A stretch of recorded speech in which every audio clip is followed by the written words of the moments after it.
Hi, people. I'm pretty much disappointed with your response to the assignment. I don't know if it is just my subject or other subjects also. And if it's just mine, I'm not going to take it personally because you are the one who needs to take it personally. Because in the long run, this attitude and this kind of behavior is not going to take you far long, okay? All I want you all to do is just read your text, keep your notes ready. Even if you all are not studying, at least go through your chapter and at least do your work so that you all will have all the notes during your examination. It's pretty much sad, that I'm making videos for no reason. It takes a lot of trouble. I have to read your text, I have to make PPT, I have to take a video, and then I have to compress it, upload it on YouTube, and then share it on your app. Okay, and then all of this effort is worth nothing.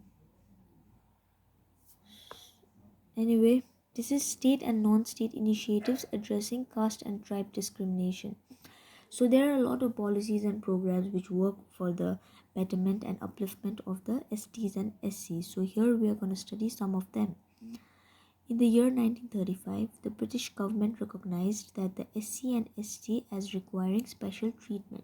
So it was all of these policies, it began during the British Raj, during the rule of the Britishers, and they saw that this group of people, STs and SCs, they were being dominated by the other groups in the society. So they realized that these certain groups require certain special treatment and policies so as to safeguard their rights.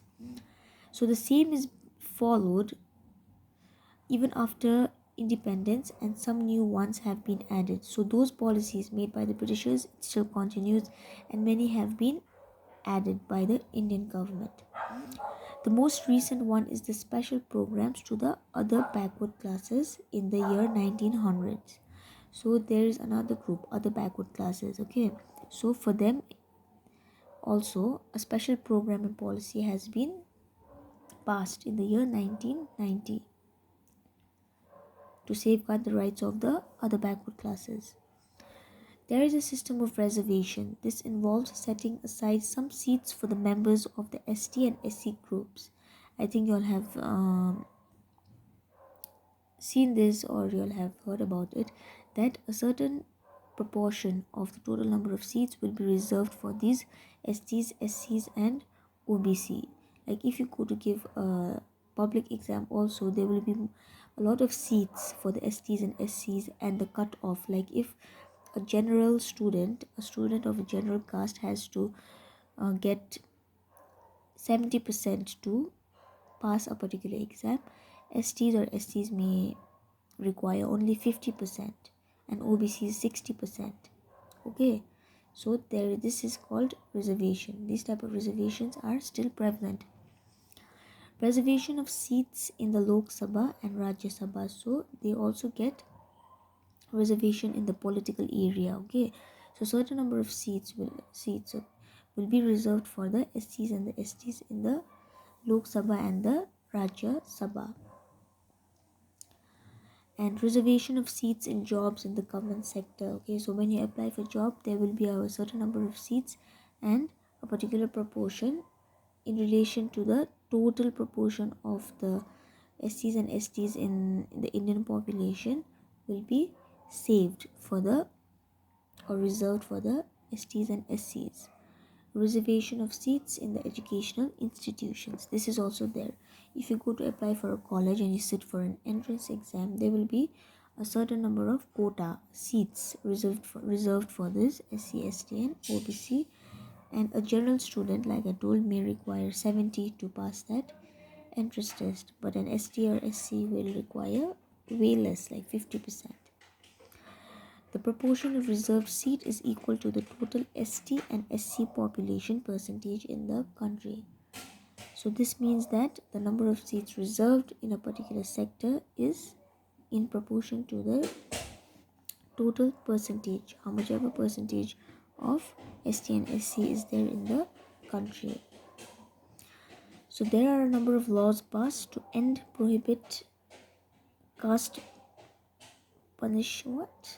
There are a number of laws passed to end, prohibit, and punish caste discrimination, especially untouchability. So there are laws and acts which has been passed by the constitution, by the parliament, to punish anyone who is like discriminating the lower caste people, and especially untouchability. They do not support untouchability. Support untouchability is even abolished already. Abolished means it is removed. Something like untouchability, it does not exist according to the constitution, but in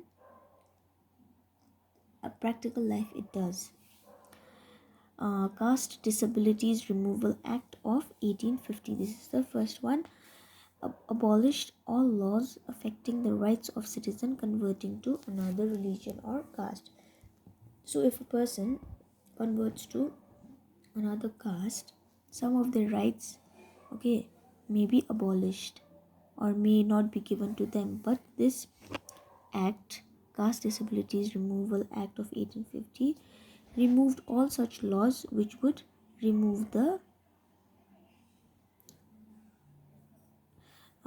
rights of the citizen. So the citizen, if they even convert to another caste or religion, they will be getting full rights according to the Caste Disabilities Removal Act of 1850.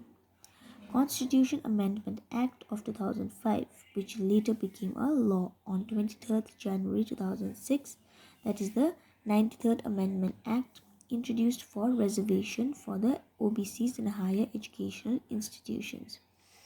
So even the OBCs get a certain share of reservation in educational institutions. Certain seats, a particular number of seats are reserved for the STs and the SCs. So this was made possible through the 93rd Amendment Act, okay, which was a Constitution Amendment Act of 2005, and later it became a law. It passed as a law on 23rd January 2006. So this allows reservation for the OBCs, okay, in higher education institutions like in colleges and universities. And then the previous act, Caste Disabilities Removal Act of 1850's Act, used to allow entry of the Dalits to the government schools. So like earlier, some lower caste people were not allowed to go to school where the higher caste people studied. So this was removed by passing the Caste Disabilities Removal Act of 1850, okay.